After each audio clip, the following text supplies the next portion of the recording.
Hi, I'm Steve Magnelia with AmistadTackle.com. I'm going to show you a little bit about basic crankbait painting today.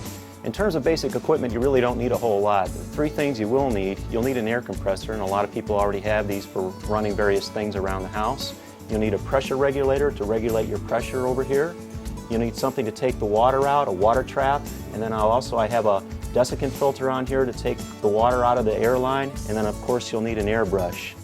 You can use any store-bought crankbait. You might find this in a bargain bin at a real good price, but it's maybe not in the color that you like. First thing you want to do is take off the hooks. A good pair of split ring pliers is very helpful for that. Second thing you'll want to do is tape the bill. You'll want to tape it very nicely and keep it close to the edge of where the paint's going to go. Third thing is use a scratch pad to roughen the surface so you give your primer something to mechanically bond to. And then the last thing is go ahead and shoot it with some primer so that you give the paint something to adhere to, and then you're ready to go and paint.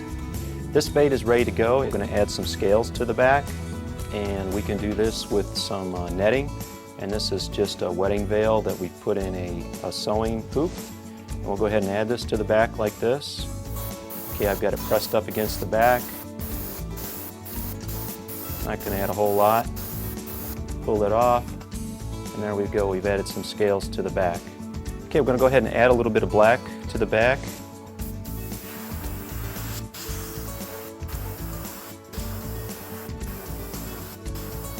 And I like to add a little bit of black around the eyes.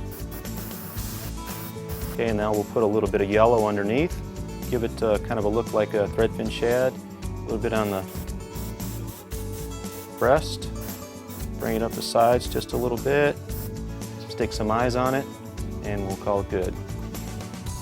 Okay, the last thing you'll want to do is you want to add a protective clear coat to the outer part of your bait, and what I recommend for hobbyists is just a good 2-part epoxy, something that dries in 20 or 30 minutes. You do not want to use the fast drying epoxy or it'll yellow over time.